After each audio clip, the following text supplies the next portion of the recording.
तो जैस्मिन, संघीय ढांचे पर, प्रजातंत्र पर जो प्रहार किए जा रहे हैं केंद्र सरकार द्वारा या उनके द्वारा नियुक्त लोगों के द्वारा,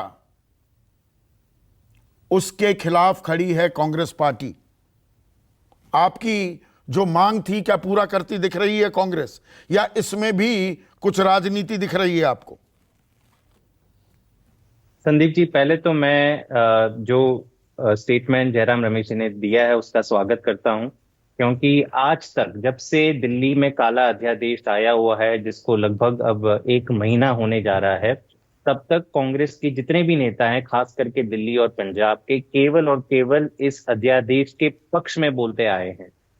कभी भी किसी ने इस अध्यादेश की खिलाफत नहीं करी है। आज लेकिन जो सुनने को मिल रहा है वही हम कई दिनों से कह रहे थे कि कांग्रेस साफ करे कि दिल्ली अध्यादेश पे ये कहां खड़ा है। बल्कि आज इन्होंने एक क्वालिफाइड, जो मैंने सुना, जितना मैंने सुना, मैंने पूरा उनका बयान नहीं सुना है, लेकिन जो सुनने में मिला एक क्वालिफाइड स्टेटमेंट सा लग रहा है। उन्होंने कहीं पे भी दिल्ली अध्यादेश को नाम से बात नहीं करी है। और मेरी कांग्रेस से और हमारी कांग्रेस से ही गुजारिश रहेगी कि अगर आप साफ है कि दिल्ली अध्यादेश इस देश के संविधान के खिलाफ है, लोकतंत्र के खिलाफ है, तो खुलकर बोलिए। जैसे हम खुल के बोल रहे हैं कि नहीं, तमिलनाडु के गवर्नर ने स्टालिन सरकार के ऊपर कई सारे ऐसे डिसीजंस लिए हैं जो गलत हैं, जो हम खुल के बोल रहे हैं कि राहुल गांधी जी की जो सदस्यता रद्द हुई है वो गलत है, वैसे कांग्रेस को भी खुलकर इस दिल्ली अध्यादेश के विरोध में खड़ा रहना पड़ेगा। जैसे कि देश का सारा विपक्ष, 15 में से 14 पार्टियां जो पटना में मिली थी, उनमें से 14 पार्टियां साफ साफ कह चुकी है कि ये काला अध्यादेश है, इससे चुनी हुई सरकारों के सारे जितने भी पावर्स हैं वो खत्म होते हैं।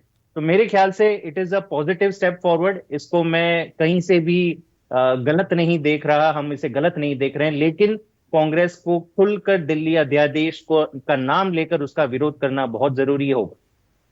मैं दोबारा से आपको बयान सुनवा रहा हूं।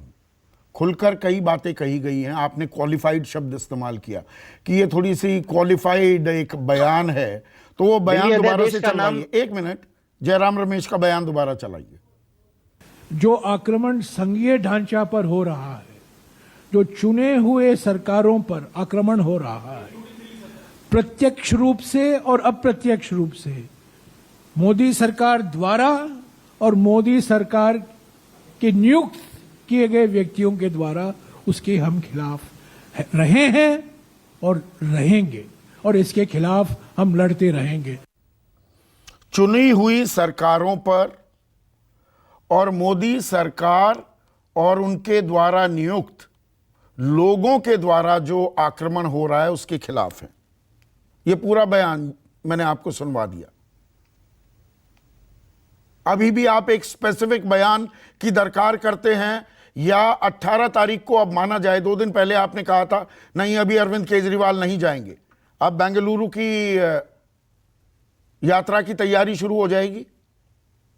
संदीप जी, पार्टियों में डिसीजन लेने की एक प्रक्रिया होती है। जैसे आपने सुनाया, मेरे ख्याल से 10-15 मिनट पहले ही इनका ये बयान आया है। आम आदमी पार्टी जरूर इस पे मिलके जो भी विचार विमर्श करना होगा वो करेगी। लेकिन मैं फिर से अपनी बात दोहरा रहा हूं कि अब तक जितने भी कांग्रेस के नेताओं ने दिल्ली अध्यादेश पर बात रखी है, तो साफ दिल्ली अध्यादेश का नाम लेकर कहा है कि नहीं, जो भी हुआ सही हुआ। केजरीवाल जी या दिल्ली की चुनी हुई सरकारों के पास कोई भी ताकत नहीं होनी चाहिए, सारी एलजी के पास होनी चाहिए। तो हमारा केवल सिंपल सवाल है कि अगर आपने आज इतनी बड़ी बात कही, और अगर मैं वापस कह रहा हूं कि हम इस बात का स्वागत करते हैं, ये एक अच्छा आई वुड से सिग्नल है कि कांग्रेस उस दिशा में बढ़ रही है जहां देश का सारा विपक्ष चाहता है कि कांग्रेस भी इसमें आम आदमी पार्टी के साथ खड़ी रहे। लेकिन इनको, और मेरे हिसाब से इनको साफ कर देना चाहिए कि इनकी परिभाषा में दिल्ली अध्यादेश भी फिट होता है या नहीं होता है। ये ना हो कि केवल कल को दिल्ली सरकार चुनी हुई सरकार नहीं है। नहीं, तो कांग्रेस के तो कई नेता कहते हैं कि दिल्ली सरकार चुनी हुई सरकार का राज नहीं होना चाहिए, जो भी होना चाहिए सारा कई नेता या शीर्ष नेतृत्व तय करेगा, या यहां पर अभी भी आप बाल की खाल निकाल रहे हैं जैस्मिन?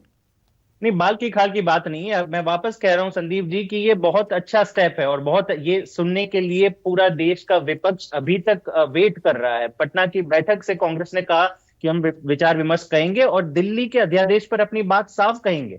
इन्होंने ये नहीं कहा था कि हम एक जेनरिक स्टेटमेंट कहेंगे किसी भी सरकारों के बारे में। तो मेरे ख्याल से थोड़ा और वेट करना बेहतर रहेगा, और बाकी आम आदमी पार्टी का जो डिसीजन रहता है वो पार्टी का शीर्ष नेतृत्व मिलकर तय करेगा।